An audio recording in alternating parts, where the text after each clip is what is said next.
Good evening. It's another episode of I was about to say the Endless House. You're going to do it. Another episode of the Jungle Jumps podcast. And we've got myself, we've got McGinty, we've got Daza, and we've also got a new friend joining us, James. James, thank you for joining us. We're obviously going to talk about all things Celtic tonight. I understand that you're a season ticket holder as well, so you're in good company tonight. James, start with yourself. How you doing, mate? And welcome. I'm fine, and thanks for having me. Excellent. Daza, I know that you've got your bags packed almost off to Italy soon. How are you feeling? Well, my bags will be packed straight after this is done tonight. But I'm in the mood now. I'm in a wee lorry shift tonight, so I'm no long finished. So straight in, and right into this wee bottle of wine opened, and then just let's get ready for the morning. Here we go. Awesome. McGinty, what's happening? Fuck all. Not quite a lorry shift, but I did my bus shift of the day. The morrow's off, so we'll crack a wee brewski, and we'll see how the podcast takes us. Nice one. Well, I guess we'll start off with the latest game. Where we played Auchinleck Talbot, and we came away with a 2-0 victory. Against a junior team. We obviously fielded an understrength team, but you'd think that us professionals against those part-timers, it could have been a hiding. However, it was a very, very hard-fought game. We made tough work of it. James, you were at the game. Sorry, I lost you for a second there. No worries, mate. So just talking about the Talbot game, obviously expectations were for the Talbot game that... Can you hear us all right, aye? No, no worries. Daza, Talbot game, mate. We made hard work yet. Did we learn anything at all for those players? Oh, Jesus. Can you hear you, right? Can you hear us now? Yourself. We have the Baloisha isn't the answer. If Balakisha's the answer, you're asking the wrong question. Right, I was at the game as well, so I don't know if you've seen the picture where I was. I was sort of on the centre, the halfway line, and do you know it was one of the games where it was just a horrible, boring game to watch.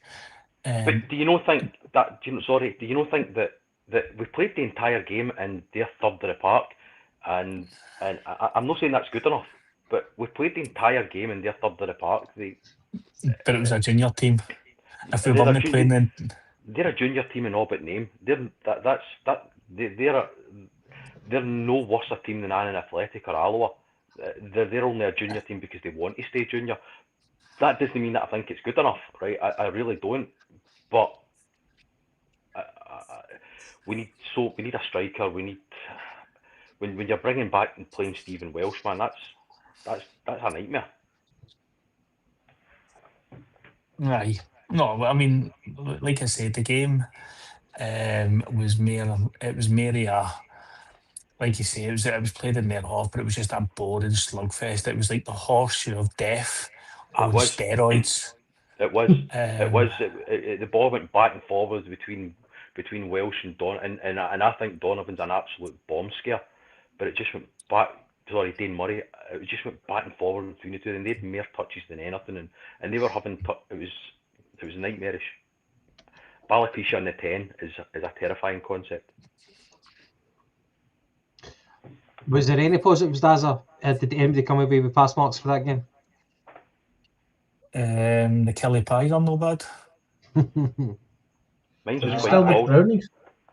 I don't know, mate. I genuinely don't know. I obviously never had a pie. Do you know, it was just one of the games that you're turning up and you're like, it was turn up, go through the motions.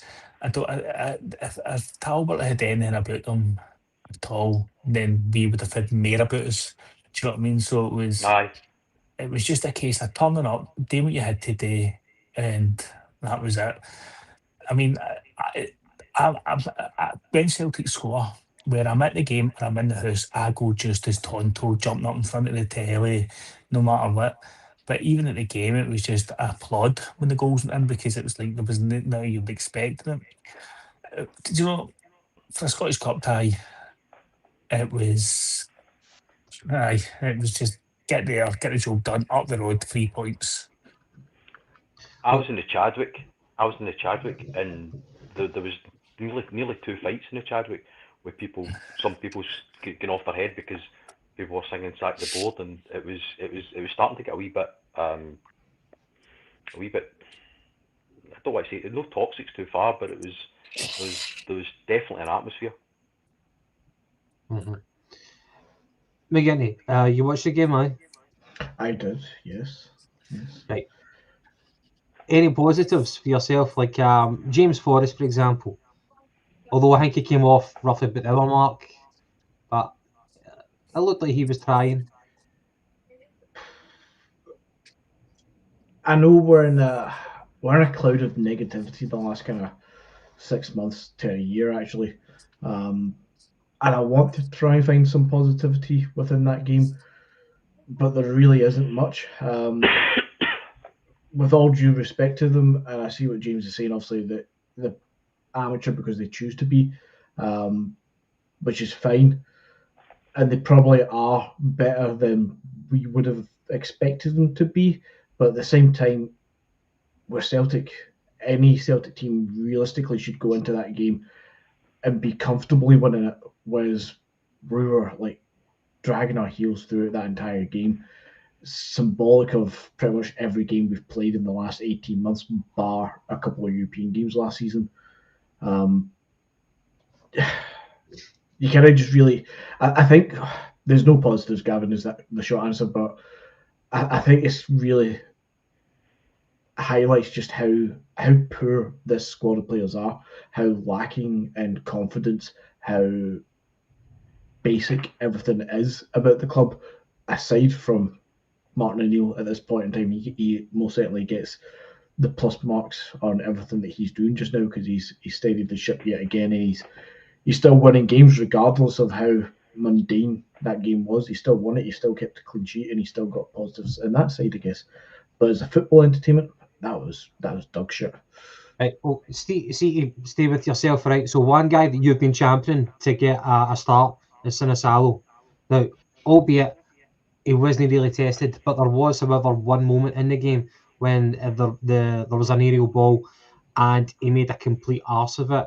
Now, it was only one moment, but he's came off with an almost damaged reputation just from that one solitary incident, which is a shame on the guy. You know, if there was more incidents to choose from, then you could form a better opinion. But did he do himself any favours at all? No favours. He had that game under Nancy as well, was it? And he didn't look too great. I would give him a bye just now because he's coming out of the cold at times.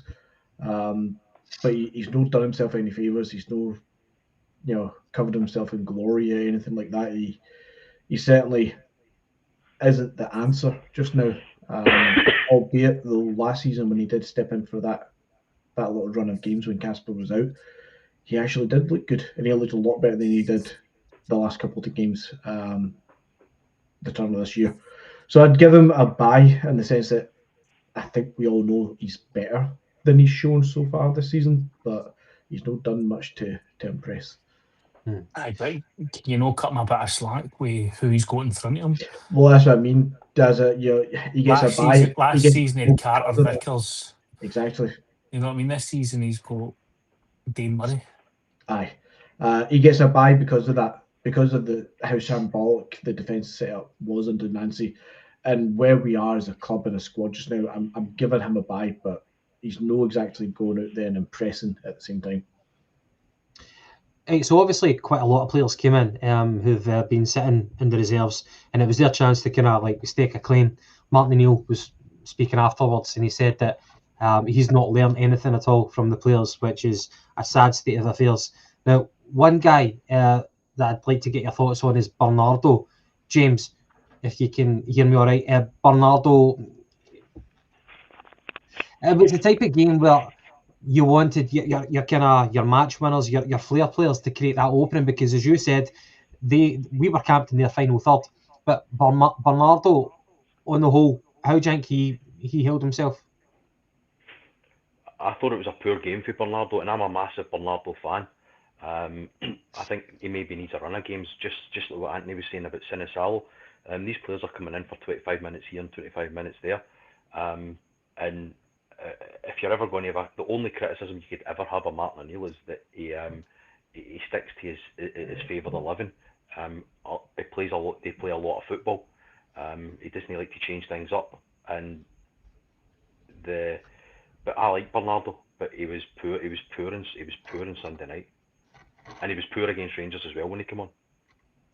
I think even for the first season, whenever Bernardo was on loan for us, he was that type of player who could go missing at times. And I think we're just constantly saying that we want to see more of him, but at the moment, I don't think he's going to get a run of games with performances like that. No, I agree. And Balak as well, I guess the less said the better, but I remember Brendan Rodgers saying he's definitely not a right winger, he's very much a left winger. Okay, and then Mark Neal comes in and said, well, he's definitely not a winger, we'll try him at number 10. And then he gets the chance to play and just off the striker, and he doesn't impose himself in the game.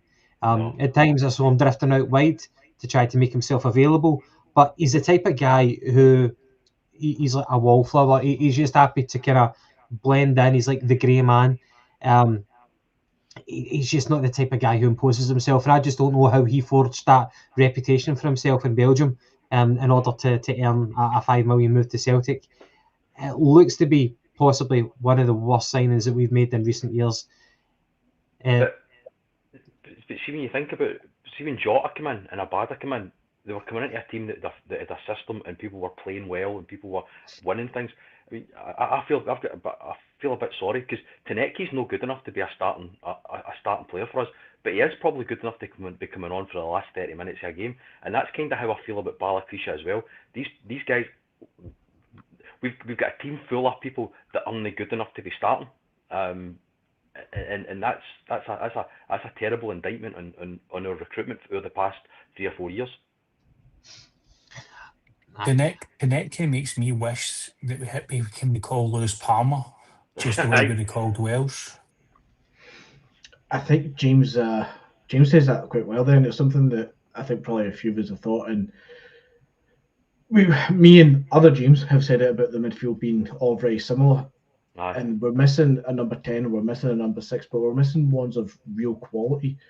And this season, especially, but even last season, you've got so many people, as James says, that we've basically made the backup squad players the first team picks. And I mean no disrespect to anybody, really not at all, because some of these players have actually played their hearts out and done really well. But Anthony Ralston should be nowhere near a starting 11. And I get 100%. I get that Johnson's injured. Liam Scales, absolutely great squad player, but we should 100% be doing better at left centre back. Somebody of an equal to Carter Vickers. Luke McCowan, squad player. Again, I like him. I like his attitude, but he's a squad player. James Forrest these days is more of a squad player, but he's actually playing, when he does play, one of the best players. Tanecki, squad player. Yang, squad player. Kenny, not even a squad player. It's just Riddle, Bernardo as well. None of them are playing better than squad player level. Nobody's a standout. Nobody's for me, apart from McGregor, nobody's a first name on the team sheet sort of person. It's like, fuck, this is what we're down to, and it's really quite sad. See, I've got a proper. Sorry. No, on you go, mate. I was going to say, I've been seeing people post on social media recently that this is the worst Celtic team since the mid-90s. I don't know if that's a bit of an exaggeration. I guess like under Tony Mowbray, it was pretty fucking bad. But yeah, going back to the mid-90s, there might be some sort of comparison there. And a lot of the people that you mentioned there, McGinty, they shouldn't really be a first pick for a Celtic team. I feel kind of bad for McCowan because I was happy whenever he signed, and obviously he's a massive Celtic fan. I think he's got a couple of uncles who've got season tickets at Parkhead, but I wonder if McEwen is one of these players who've been affected confidence-wise from the previous manager, and it just seems that anything he's trying to do is just not working for him. And I think some of the Celtic fans are getting on his back about it, which is fair enough. If you don't perform, then that's going to happen, and you need to be mentally tough in order to kind of cope with that pressure. I hope that Luke McEwen kind of comes through this wee dark period right now, because I think he's got something to offer. Although I totally admit that I think he would be a squad player. I don't think with his attributes he'll ever be able to nail down a jersey. One thing is, which you probably can't do much about, is his stature. He's quite soft. He gets pushed off the ball far too easily. But I like his attitude, but it's just not happening for him right now. But there are some other people who could be doing far better attitude-wise.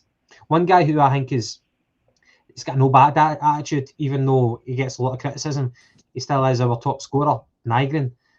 Obviously, Nygren came on as a substitute in that game against the junior team, but I think Nygren does try to kind of, even though he's not walked into a winning side, like a side who are playing winning football right now, I think Nygren does try to kind of take the bull by the horn sometimes, even though sometimes it can look shite. But where would we be right now with Nygren, without those kind of important goals? But overall, yeah, it's difficult for anybody to come away with pass marks for that game. Dazza, any final thoughts for the junior team before we move on? No? Right, McGinty, you alive? I'm alive now. I'm alive. The sound Sorry, keeps I dropping mute off, sorry. I keep muting myself as well because I'm typing on the keyboards. I do apologise. Cool. Right, transfer window. Right, move on for that. Transfer window. So the latest rumour is we've been linked with Thomas Chankara, but I'm going to say Chankara, 25-year-old for Borussia Mönchengladbach. And the last thing I've heard is that we've agreed personal terms with the boy, but we're trying to get him on loan until the end of the season. However, he doesn't have the perfect goal scoring record. McGinty, what's your thoughts?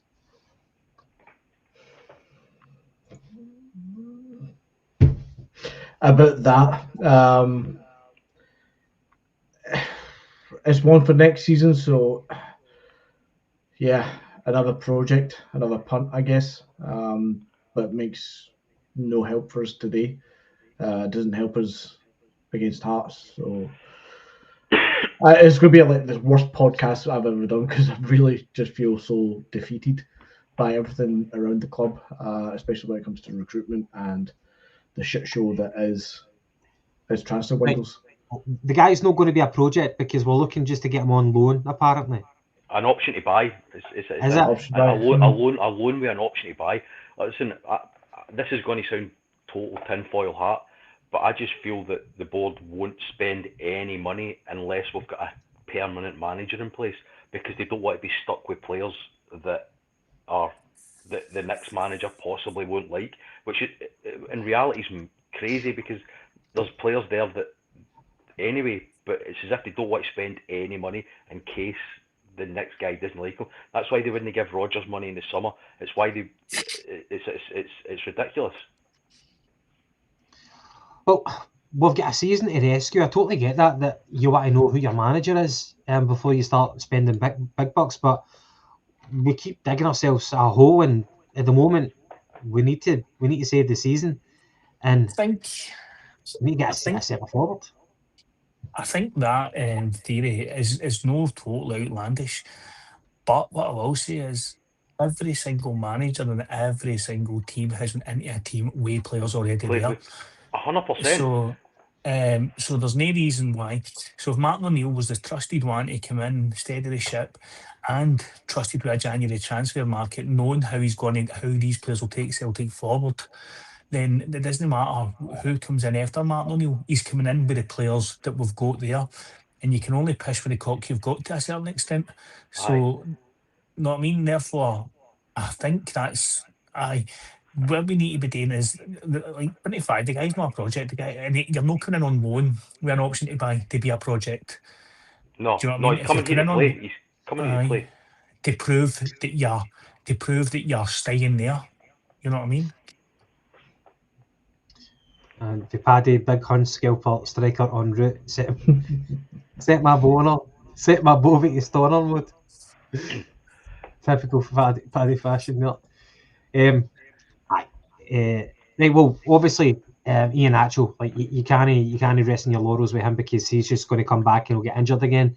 Johnny Kenny, I think Johnny Kenny, he knows where to be, but he's just having terrible luck, and he's not the most talented boy. So we need to get somebody in. We've been linked with this guy. I think just out of desperation we need to get people in, but at the same time you're worried about making permanent deals, spending money, and then we're creating further problems down the road. So we need. It's difficult to avoid thinking in the short term basis to do whatever you can to win this league. But whether we win the league or not, we're going to be probably lumped with these players in the summer as well if they're going to be permanent signings, and that'll be further problems down the future because you've got a bloated squad, maybe people who are not good enough for you, and you've got a wage bill which might not be to the appetite of the board. So it's just kind of creating problems to solve other problems. McGinty, one boy we've been linked with is for Motherwell. Maswanise scored in the African Cup of Nations for Zimbabwe. He's back, and I think he scored 3 games in a row for Motherwell. Martin O'Neill and Fozzie, they went to Motherwell to run the rule over him.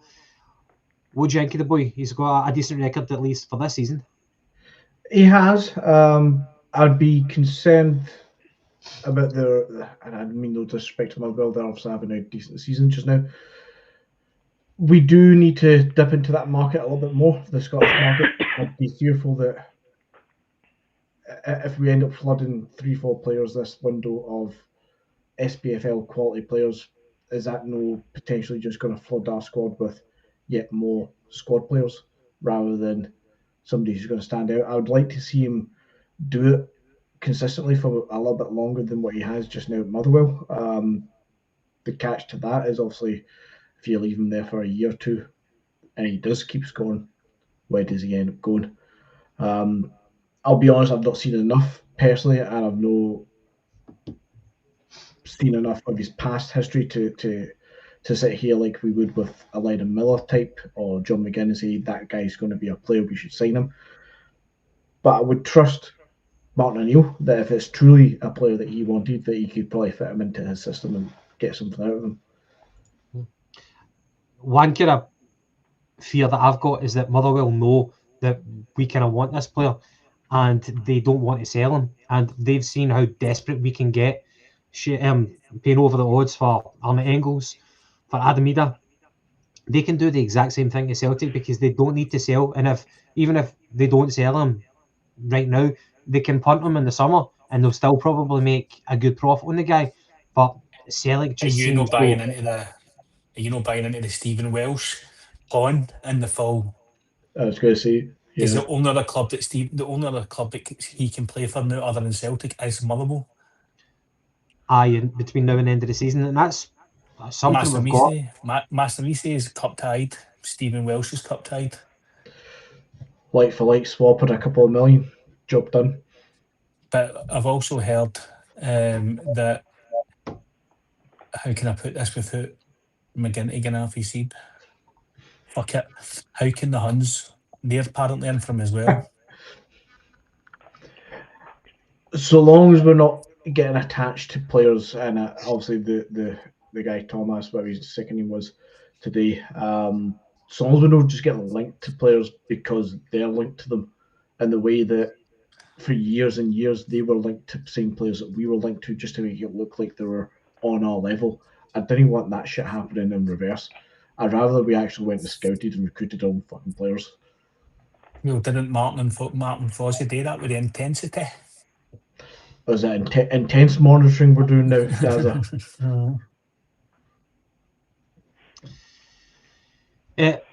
James, would you go for him? In a heartbeat.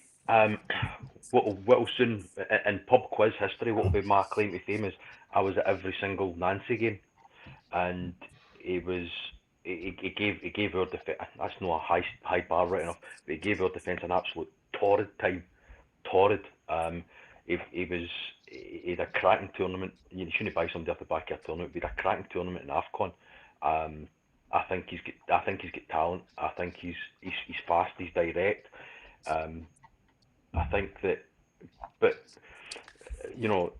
we've got money in the bank, and we're only sitting at something like 30% for financial fair play. And I'm sorry, Anthony, but the Huns have got nothing in the bank, and they're about 120, and yet they'll still go out and spend a fortune here in this window to back Danny Roll, and we won't. And we won't. I would also go back to Motherwell to buy the boy Watt. I think the boy Watt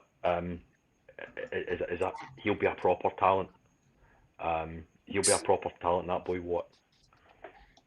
See what you were just sort of what you went earlier, and the difference between us and them is every time that we've got a foot on our throat, 100%. we take it off and let them back up. 100%.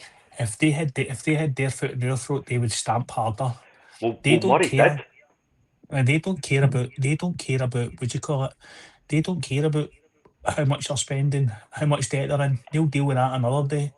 You know what I mean? Whereas, dare say, Conservative, who's a Conservative party? The Tories on our board are absolutely brutal for keeping a hold of money. It's see if we had £100 million in the bank and they had £100 million in the bank, we would spend 50 and they would spend 150 and worry about it later. That's wrong. That's their mentality, and we are far too risk averse. I know what you're saying earlier on about pay. I actually think Engels gets a bit of a hard deal. I like Engels. I like Engels. And the times he gets a proper hard time is when it's so. See if Grin or Luke McCowan start a game, they're no dynamic enough, they're no forceful enough, don't impose themselves in a game. The two of them look really good when they're coming on for the last 30 minutes, but and teams are a wee bit tired and they've been ran ragged a wee bit.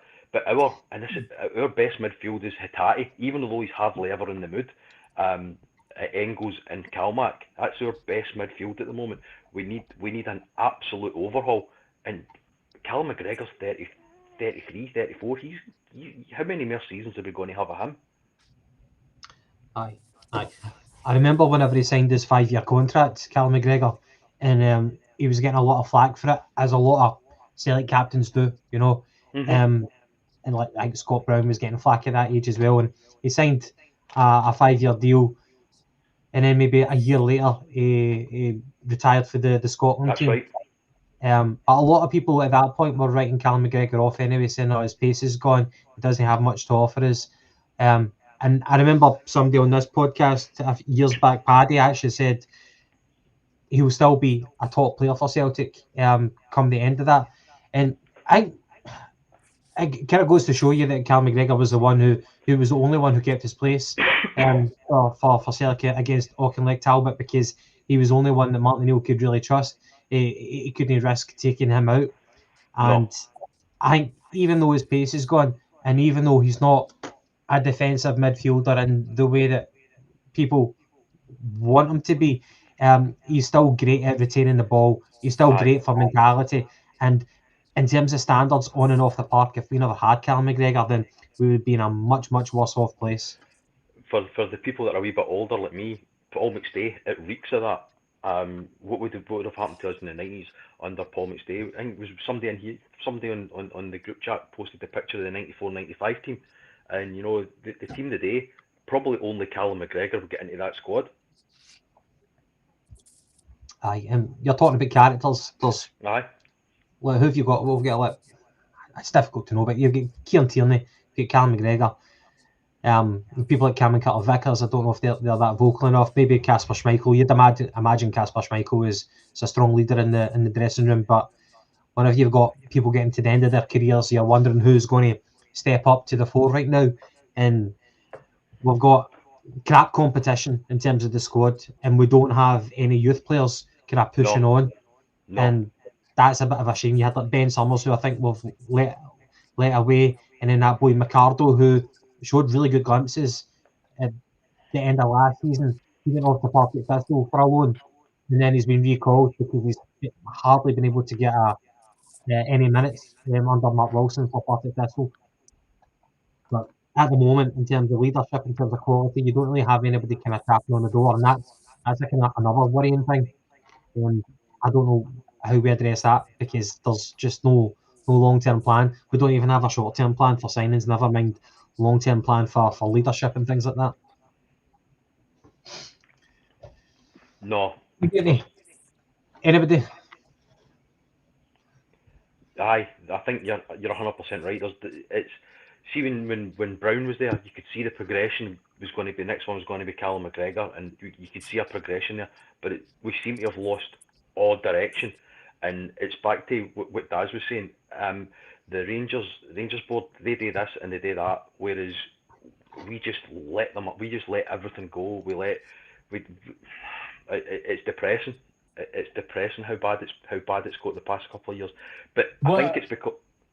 Sorry, on you go. No. Sorry, I just did that just so you know that I went in, but finish. Right. I think it's because our board actually lived no having them up. I don't know if you can remember what it was like at Celtic Park when they were let back into the league. The empty parts of stands and all that, and I think that fears our board. So they want to keep 2 or 3 points ahead of them. And sometimes Rangers are going to get it right, and sometimes other teams are going to come because you've let things slip so much. See what he just said there about Rangers getting it right? Can you hear me? See what he said there about the Huns getting it right there? I've said that for a long time. Sooner or later, they're going to get it right with a manager. And I'm not saying Danny Rowe's got it right, because Danny Rowe is only back in this because of Wilfred Nancy was so wrong. Do you know what I mean? If we win, he lost like 4 games in a row, league games in a row. If we win 2 of them, you know what I mean? We're still 6 points ahead of the Huns. Anyway, that's by the by. If you're Mohid Boz and all that, carry on. What's frustrating me the most about Celtic, right? I'm trying not to go into pure Kerrydale meltdown mode here. But what's frustrating me the most now is we knew on the 1st of June that we needed a striker to replace Kyogo. Mm-hmm. We hummed and we hawed, and then we let big Adam Ida go, right? But when we let Adam Ida go, you're like, right, happy days. If he's gone, he's gone. And then we replace him with a croc that's been free and on the bench and never come back with Ian Actual, right? So then I'm like, right, okay, we got that wrong. We've made an error in judgment here. Now, anybody worth their salt should be saying to yourselves, right, all during the months of September, October, November and December, we need a striker in for the 1st of January. We need X, Y and Z in for the 1st of January because we have messed up so bad. Right? And you're like that to yourself. And you know me, the way I am forever positive. And I'm thinking to myself, right, we're going to do this. We're going in the 1st of January. We know what we need to do. Now I'm sitting in the 20th of January and we've only signed a right back. And I'm like, what the fuck is going on here? What I mean? It's like, no, I don't know, right? And again, I don't want to go into pure Kerrydale meltdown mode here, right? But what's happening? It's honest to God, it's like, it definitely feels like it's sabotage within. So I was at the first. So I'm part of the collective as well, right? I'm the signatory for our bus, and see the first collective meeting, they spoke about it, and Nicholson thought the only thing they did wrong, the only thing the board does wrong, is they don't communicate well enough with us. Everything else is perfect. That's Nicholson's and Mackay's, and that's what they believe. They genuinely believe that the only thing they don't do right is they don't communicate well enough with us. That's because we've got a board that's made up of nobody who's had any previous sporting experience at that level before. Peter Laurel, even when he was there, was finance was his background. various ones who are on the board just now. Obviously, Nicholson's a lawyer to trade. They're all commercial, they're all marketing, they're all finance related, they're all money related. Every single one of them, not one of them had a single previous employment at this kind of level that it was remotely sports based. So when they all come in and you've got a board that's been for the better part of 25, 30 years, the core board has been there. Obviously, some members have only been here for 8 years, 10 years, 13 years, which is still far too long for some board members. But it's a slow changeover, but it's still the same kind of people, there's still the same in-house shit. And it's a group of people who basically, it's like marking your own homework at school. So they come in, they do their job, and they see that we win a domestic double, a treble. They give themselves a pat on the back. The fans are buying the season tickets. The money in the bank is going up. They see that as success. That's success. And on paper, I get that. But it's not sporting success to be staying straight level. That's no ambition. That's not progression at all, which is where Lennon, first time around, had his issues with it. Rogers twice has had issues with it. Ange had issues with it. O'Neill is calling it out, but he's being very polite about it just now. But it's because, again, all these people, including Dermot, they don't have past experience in this shit. So they're calling themselves successful and saying that they're doing a good job because nobody else in their peer group, there's not another board member saying to, Michael Nixon, here, by the way, what the fuck are you doing? This is not how you negotiate. This is not how you make transfer deals, because all he's learned is what Peter Lawwell did. And that worked for Peter Lawwell in his head Well, for 20 years. they So we're shut just doing the same shit. they shut the forum down that was designed to tell them. Of course, because they didn't like what they were getting told, because they don't want to be told they're doing a shit job. Because they're going to turn around and say trebles. They're going to say 9 in a row for the second time. They're going to say even last season's knockout football. They're just going to say, that's good, that's great, what are you talking about? Give us your money. Nobody has the capability because nobody else has sporting experience to say, this is fucking lacking. You're severely miscalculating how good this club could be. We are stale as fuck, and that's been nice. See if the Huns win the league, right, and they've done it on the back of us fighting them every step of the way to there, and they won the league. At the end of the season, I'd be fucking heartbroken that they've won the league. Especially because I'd they be get like straight that. in the Champions Do you know League. what? Do you know what? He's beat us. You know what I mean? He's absolutely smashed us out the park. But the very fact that it looks like we're handing them a title, we're handing them a title based on the incompetence of the. I can see now. I'm just a fucking. I'm just a thick offshore worker. Do you know what I mean? These guys are in a boardroom.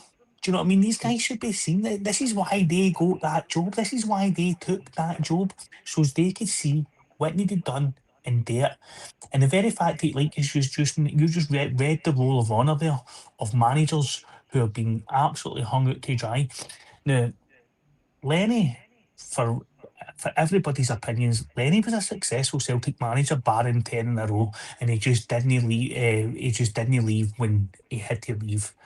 No matter what, Lenny is a Celtic successful manager. Ange Postecoglou, Brendan Rodgers. Brendan Rodgers was sailing. Scott Sinclair, that team, man. We'll get more. I can remember more songs from Brendan Rodgers' time than I can from when I was only a wee boy. You know what I mean? So I'm telling you, it's absolutely gross incompetence. We needed to do it. We seen it needed done, and we never done it. And we're not doing it.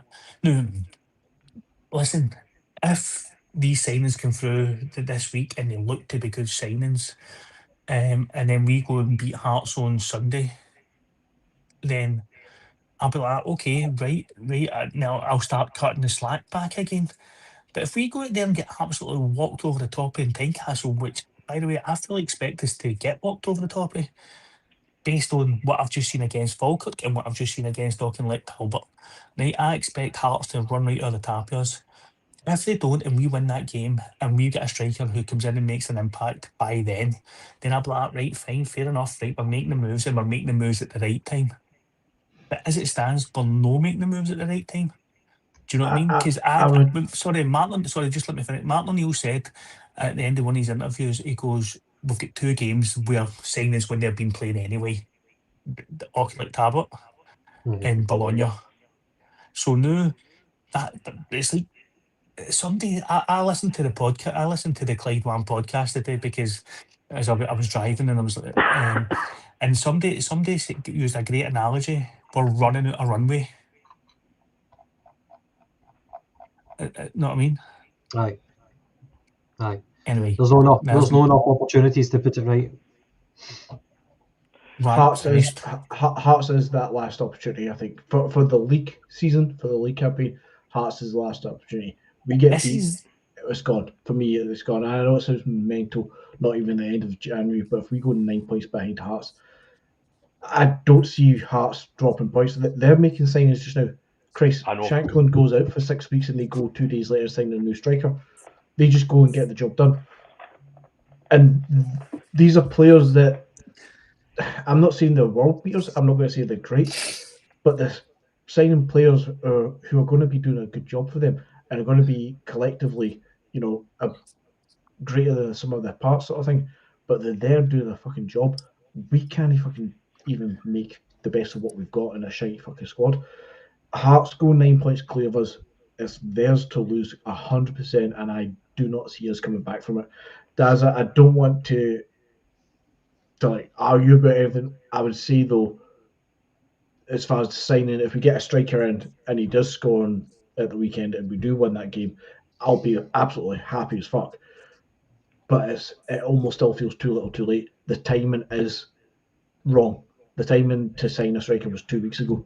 It was actually last season, but this is too late. This is leaving really risky. I mean, I get what we were saying. He wouldn't play against Albert and he wouldn't play against Bologna. But all I'm saying is that I'll cut this. I never said. I never said it was right. But what I did say was that I'll cut a bit of slack. You're a nicer man than me, Daz. But listen, see, at the end of the day, right? The season starts in August the 1st, 2nd, 3rd, or 4th, that weekend, first weekend in August, and it finishes in the 3rd week of May. And whatever happens between the 1st week in August and the 3rd week in May, if we end up with that trophy aloft, then it's a successful season. But make us enjoy it. Don't make us feel like we've earned it. Do you know what I mean? I'm not one of these type of people that say I want a title race. I want it all the way to the wire. I want the league finished by the first fucking before the split. Every time. I'm with you there, Daz, because I didn't get this, and I get it from a neutral point of view, or the other clubs in Scottish football's point of view, but for me, I love winning football games. I love supporting Celtic. I love seeing entertaining football. I love to see us scoring 4, 5, 6 goals, and I love seeing that we don't concede. I'm going to love seeing us watch us win football games all my days of my life, and I'm never going to get sick of it. And if we win a league title, as you say, 8, 9, 10 games to go before the split, 2, 3 games before the split, that's the best season ever. None of this fucking shite right down to the wire. I want to see us smash 116 points. Is it 116 points the most you can get? 115, whatever the fuck it is. I want to see us fucking smash that shit. I want to see us smash 100 goals a season. I want to see us fucking romping away with 30 points in front of whoever's second. I didn't want a title race. I want the rest of them to be better so they can perform better in Europe, so the whole Scottish football gets better. But I still want to see Celtic run away with it. I didn't want to be fucking having a heart attack in fucking February and March. Fuck that shit. The board don't know. No. The board don't want that because that's no good for sponsorship and that's no good for money coming in. The board want, and that's why I said earlier, I firmly believe that the board want us to stay 2 or 3 points ahead of Rangers. They want us to stay 2 or 3 points ahead of Huns because if they're getting blown out the water and it's over by Christmas every year, then people are going to stop going. People are going to be, and so they want to keep us in there. And eventually, like I said earlier, Rangers are going to get it right, and that's what's happened this year. And as Daz said, it's not that they've got it right because they've been outstanding. They've got it right because we've threw it away. I would love to see. You know, I used to be able to find the website that could show you, and I'll find it again one day in my life. But I would love to see this time last season points tally for the league table. Obviously, we would be running away with it, I'm guessing. But I would love to see where Rangers sit on it, because I firmly believe, the same as you They'll be two better boys are off than saying, what they were. it's us being shit than the Rangers being better than they were last season. I imagine they're probably about where they were last season. Hearts, obviously, they are doing good. The bubble might burst, but I don't think we should be banking on that. And that's why I'll say again, they win at the weekend, 9 points clear. I think that's us gone. Well, I say to my son that if they win at the weekend, then it's no mathematically impossible, but I think it's gone. I can't see us clawing back that amount of points. No. James, Down and out in May, down and out in April, champions in May. Remember that season? right, James. So for the weekend with Hearts, we'll get to Bologna after Hearts, but Hearts, they've got Shanklin who's out for 6 to 8 weeks with a hammy. 6 to They've 8 got- weeks? Jesus, that's a hell of a hammy. Exactly. So I want to kind of get some 6 more to optimism 8. here. Thank you, Daz. I You see picked where you up were on going with that that. Oh, right, aye. 6 to 8 weeks. Same with Devlin. I think it's his ankle. 6 to 8 weeks as well. Now, Beningame, he is suspended Yes. for the league game this weekend, and also their goalkeeper, I believe, is suspended. So That's Craig right. Gordon will be coming in. Now, I wouldn't want any other manager in place other than Martin O'Neill for this period, right, where we've got so much adversity that James, as you said, it could be make or break. A draw is not the end of the world. 3 points would be massive. Title race absolutely back on. But to go 9 points behind, a lot of people will lose Aye. faith. So where is your optimism level for this game? So my optimism is, and this is how far we've fallen this season and how quickly we've fallen. My optimism is that their three best players are out, Beningame and Devlin, mainly because the two of them overran our midfield because Ngrin was anonymous in the game. But I think that Devlin and Beningame are the powerhouse of their team. I think Shanklin takes goals, and I think their keeper, Gordon, will pull off saves, but the keeper is the number one is better than Gordon. So they're basically, I think they've got key players missing. I think the chances Maeda has missed this year has been unbelievable. I've heard that, and I'm sure other people have as well, that him and Hitati want to stay to the summer because they don't want to risk the World Cup place. So surely if he's playing for a World Cup place, he's going to get back to the way he was playing last season. You'd hope so. See, I disagree that Hearts overran us at any point in their games. I think they overran us in the centre midfield. Because so the game at Select Park, the Nancy game. I watched that offshore. We should have been out 4-5 up. Then Agreed. they hit us a sucker blow, and then the corner, right? And you're thinking, right, we're going to get back into this. The game at Tynecastle, they scored with an OG, a stupid 100%. OG, and then we scored, and then we equalised, right? Aye. Then we gave away the most stupidest penalty you've ever seen given away. And then a deflection. Aye. Listen, I totally agree with you, but what I'll caveat that way. So see, everything you said there is 100% true. We pummeled them, and if we had a prime Kyogo or a Giacomakis, we would have been 4 or 5 nothing up at half time at Celtic Park. Right? We made chance after chance. At Hearts, you're 100% right. It was we played the wrong team. He played. Brendan was trying to make a point. I think he played Murray and Donovan. Right, and Donovan has a nightmare. Gave away a penalty, then scored an own goal. Sorry, gave away an own goal, and then gave away a penalty. But we never looked like getting back into it. Let's not give a dog a bad name here. It was Murray that gave away. It was Murray that gave away a penalty. You're right. Apologies. But we never looked like coming back into it. We just There's been times, I'm sure we've all been at games where we've been 2 down, and you've thought the Celtic team's Angie's team, that it's no giving up. Brendan's it's no giving up. It's just they just keep going to the last minute. there was just nothing, and that's what I mean when I say Hearts overran us. They just didn't let us. They didn't. It was, and we had no idea. We were absolutely toothless. I know that at Tynecastle, the two quick goals, because if I remember rightly, the penalty and then the deflection came like that, and so maybe that knocked the stuff into us, and maybe I'm doing a wee bit of disservice by saying that. But I just feel that we had no answer to it. We had no drive. We didn't look like We've we were not going to any, get back.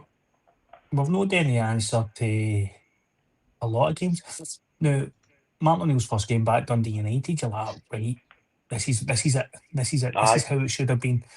And then the next game against Falkirk, I was in Holland, and I was in a hotel, and I was watching it on my iPad, and I'm lying in my bed, and I'm like, if this was any other football game and any other team, I would actually just close my laptop down and go to sleep. But because it's Celtic and I'm emotionally attached, mhm, I'm watching it and I'm like, and you know that way because you're watching it on a stream.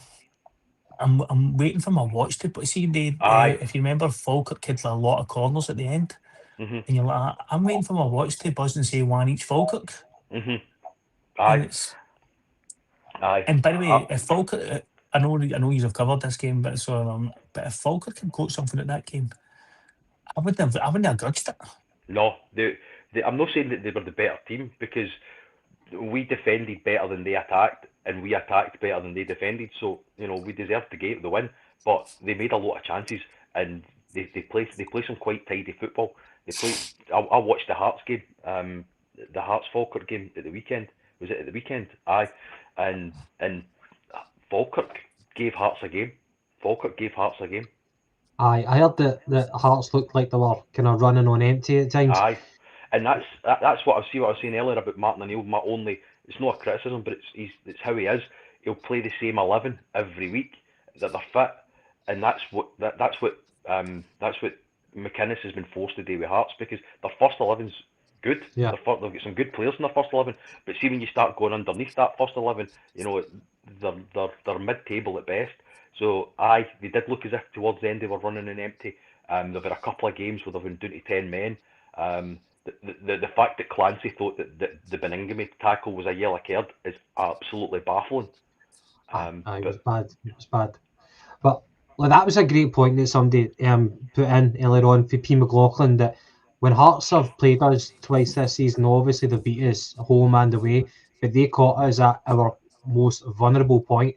The game in which afterwards Brendan decides to leave, and then Nancy's first competitive game for Celtic. Two massive games, but we were shockingly bad. And some of the one at Tynecastle where he decided to play Donovan at right back rather than Ralston with the more experience. And you've watched Trusty, who's had a long run of games so far, and you can't imagine why Trusty never started over Dane Murray.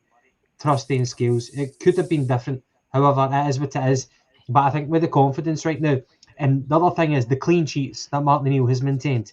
We've only conceded 2 domestically, and there've been penalties. Penalties.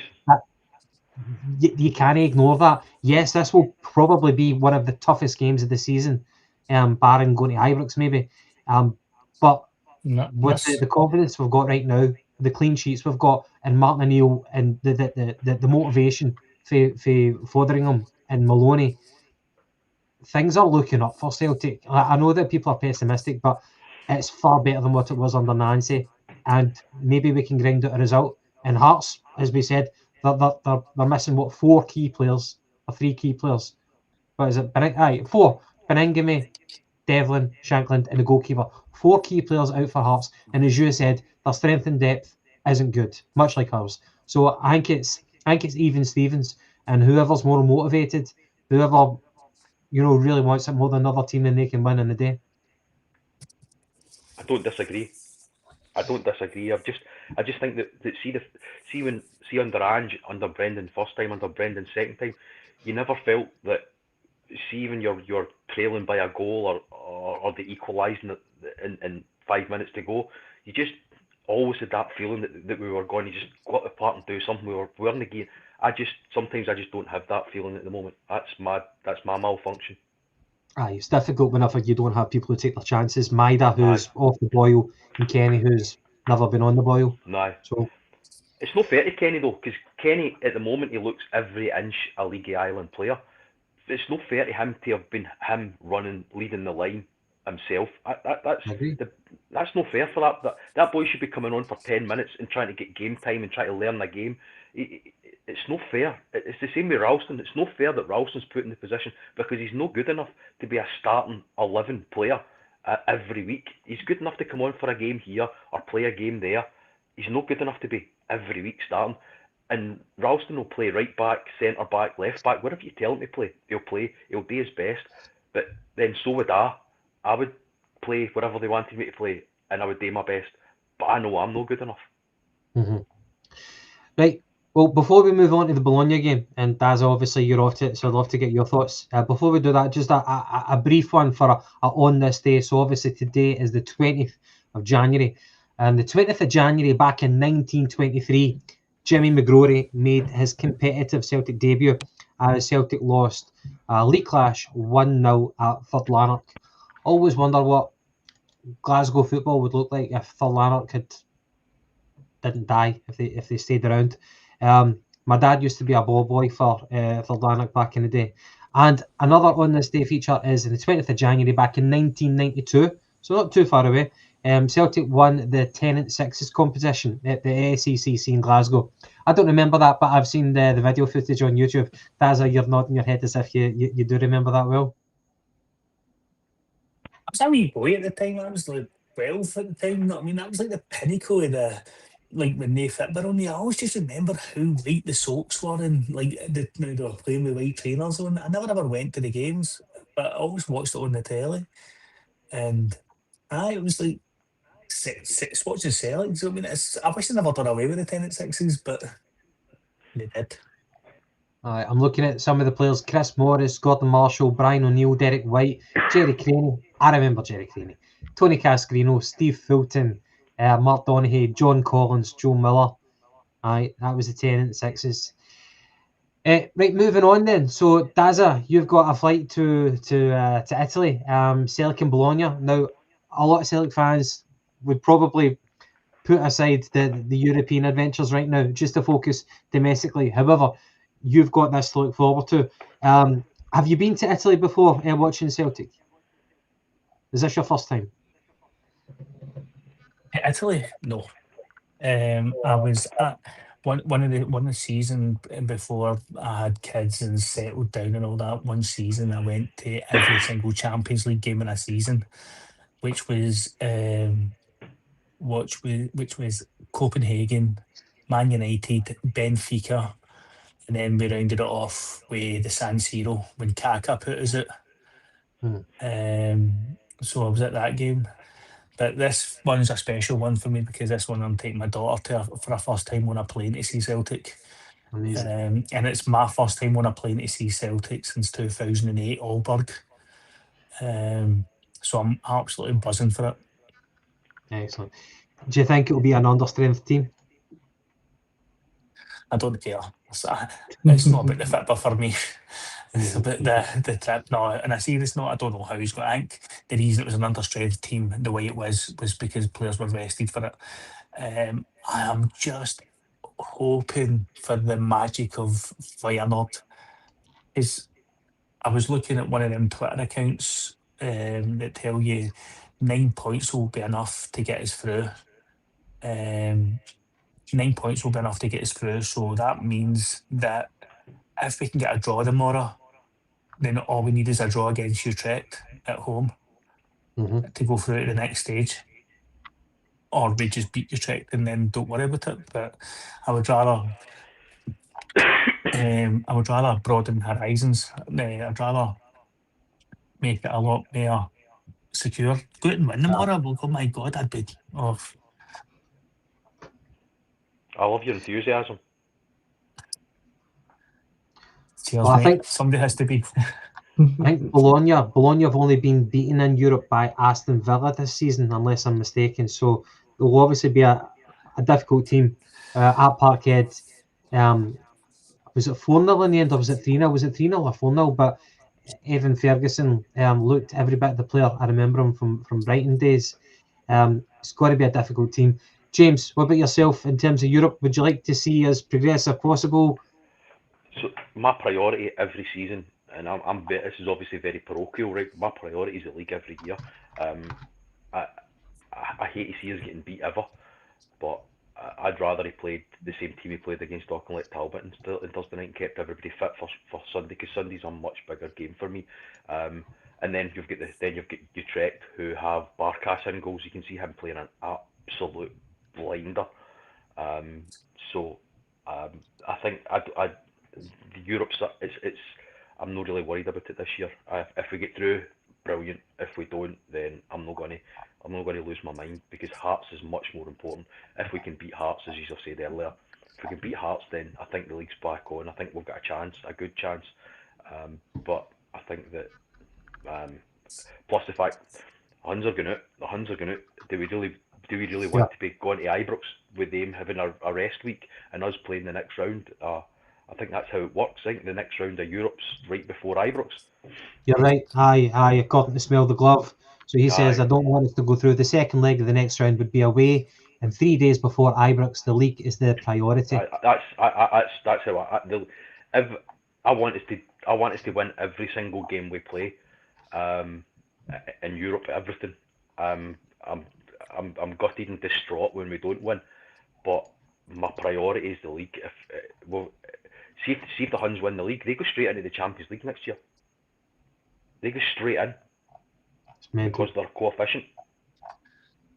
And that is the biggest. Then that becomes the biggest equaliser of 100%. Aye, we've got £70 million in the bank. They've just got a £50 million injection.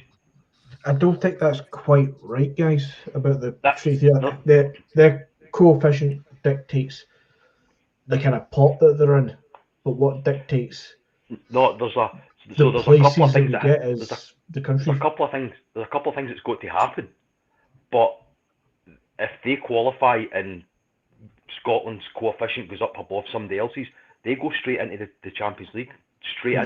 Would that not still be a year or two down the line though? No, it's this season. They go straight in. I read something on Reddit, so it must be true. That they go straight in if they win.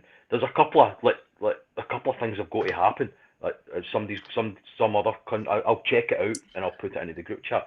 But they go straight through, and that'd be an absolute disaster. They then go straight into the Champions League. We've got £70 million in the bank, man. Doesn't matter. That's why they're spending money and they're going for 100%. They might not have the money right now, but 40 million plus next year, that covers it. And that's the difference between them and us, because they're speculating in this window that if they can do that, then they'll get into the Champions League. We had one game, and if we brought a striker in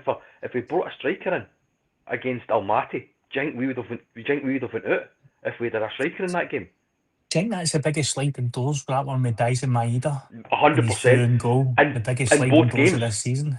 In both games, he missed in the last 5 minutes at Celtic Park as well. He missed an absolute 1-on-1 with the keeper in the first 5 minutes, the last 5 minutes at Celtic Park, and then he missed away as well. 100%, Daz, 100%. You see, the thing is, though, I don't care. I'm going tomorrow, and it's going to be an absolute joy. I love seeing Celtic. I love watching Celtic, no matter where, here, there, everywhere. Just a wee sort of thing that after Fir Park, and as I was walking at the stadium after the game, I turned around to my daughter and I was like, I tell you what, Hen, I goes, this is the best time to support your team in adversity, because this sorts out the glory hunters for the real fans. I say, so this is where we just knuckle up, follow the club, you know what I mean? And I'll tell you what, if we win this league, I'll tell you what, I'll see you in the Trondgate, boys. Listen, I'll be there. I'll be there, and I'll be denying that I ever doubted it. I'll be drunk, and I'll be denying that I ever doubted it. Are these recorded and for archived? I'll say it's a deep fake. It's a deep fake. I never doubted it for a second. That's what I'll be saying. I'm very much doubting it, and I'll be honest. That's so much. So am I. But you're right. I think so. Me and my son going. My son's 28 now, and the leagues that you remember, and if we spoke about this, the leagues you remember, and I don't want it to be like this, right? But the leagues you remember are the leagues that you you really need to fight to get. The games you remember are the games you come back and score the Abada goal in the last couple of minutes against Dundee United, the Ralston goal up at Ross County. They're the things that you remember as a fan. That Ralston goal, you see my big fat face because I was right behind the goal. You must have been about 6 rows in front of me then. You see my big fat face on the telly. But you know, I've just seen somebody posting. Aye, that's it. McGinty. You must have been working in the background, aye. There's the Croat, the 25-year-old Croat, Chankara. That's his name. Looks to be on a plane, probably heading to Parkhead. Hopefully not a field medical anyway, but it looks like we're very, very close to getting someone in the door. And he's a big cunt, by the way. He's like, if he's bringing turtlenecks back into fashion, I was going to say that. I'm all for it. a turtleneck, punt. That's what I'm saying. He's wearing a turtleneck, punt. I know. I said earlier on 10 goals Simon in the last Templar. 3 seasons, but fuck it, just get him in the door. And if it looks like he's on a plane with his agent, you've got to assume it's a plane to Glasgow. I'm sure somebody will be on the flight radar checking flights from middle of Germany to Glasgow right now and seeing how close it is to landing. I can't believe I'm going to say this, right? Because I laugh at people that say this, but XG and stats are quite important to think about. They're not the be all and end all, but they are important to think about. And if he's playing for a team that doesn't make a lot of chances and he scores 10 goals, right, that's one thing. But if he's playing for us and he's getting 4 and 5 chances a game, then all of a sudden, is he going to score more goals in a team that's attacking more? I'll trust Martin O'Neill on this one. Assuming this is an actual Martin O'Neill wants him signing. I'll always put that caveat out there just in case I get this biting my ass. But if Martin wants him, big 6'7", 6'5", whatever fucking size he is. He's a big lad. He's, as you say, James, he's going to get the service at some point. He's going to get a lot of chances. So as long as he comes in and he starts bagging goals, can't he be anything after that? I'm all aboard. I'm all aboard already. What did you say his name is?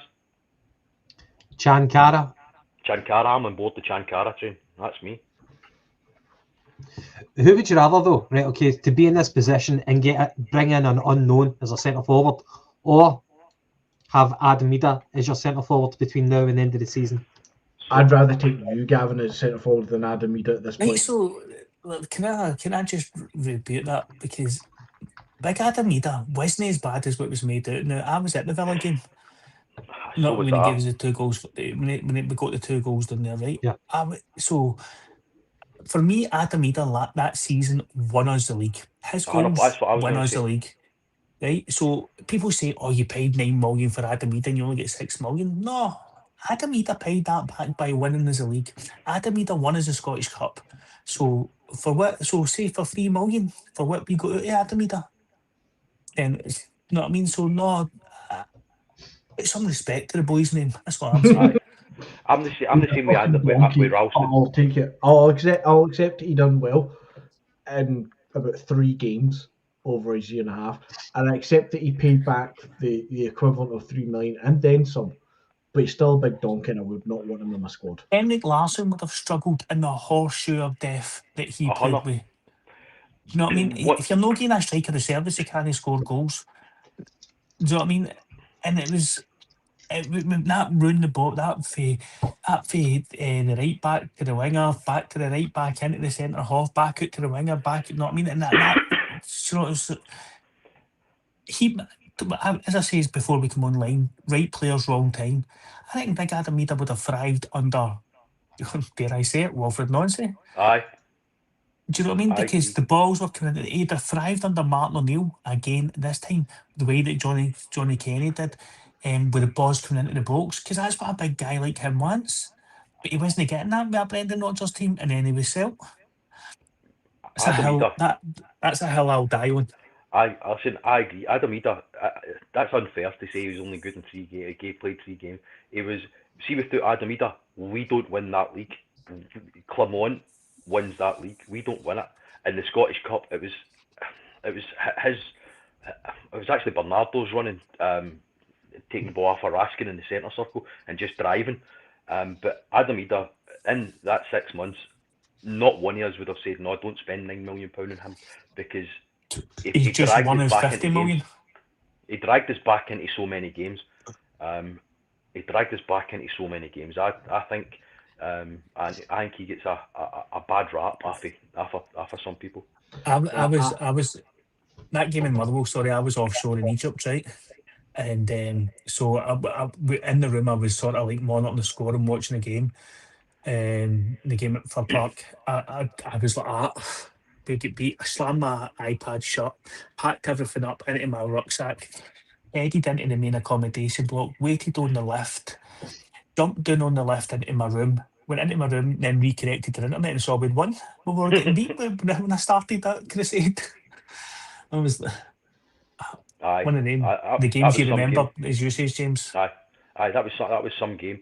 That it was almost like, you remember the other game at Fir Park where we were 1-0 up, and I think Louis Palma had scored in the 85th minute, and then they went up the park in the 90th minute and scored, and then Matt O'Reilly scored in the 93rd minute. That was another game that was like that. Giamakis at St Johnstone as well. Aye, Giamakis at St Johnstone. Those the other game, as I said, they're the games that you really remember. Although they don't do my heart any good at my age. I think I need. How old are you, James? If you don't mind me asking. I'm nearly 50. So am I. I'm no. Just to rub that in there, boys. Cheers, man. Right. Anyway, we're wrapping it up for tonight. It's been a good podcast. And James, brilliant debut for the Jungle Gyms podcast. So thank you very much for your involvement tonight. You've been great. A lot of good points coming across. Daza, it's been brilliant to have you as well. We hope you thoroughly enjoy your time in Italy and that you are treated well Here we go. by the foreign police over there. No heavy-handed tactics. We hope you and your daughter have a great time and come back safely, and hopefully we come back with 3 points in Europe too. Outstanding. Hope you enjoy it, Daz. Right, guys, any final comments before we wrap up for tonight? None at all. Cool. Right, well, again, thanks everybody for your contribution, and to everybody in the comments, thank you very much. I hope you enjoyed the rest of the Champions League football tonight. I think I don't even know who's playing tonight. Man City get beat off the Man City get leathered off the password. The Wi-Fi password that's how it goes, doesn't it? Aye. Right, anyway, good night, God bless. Catch you later. Take care. Bye.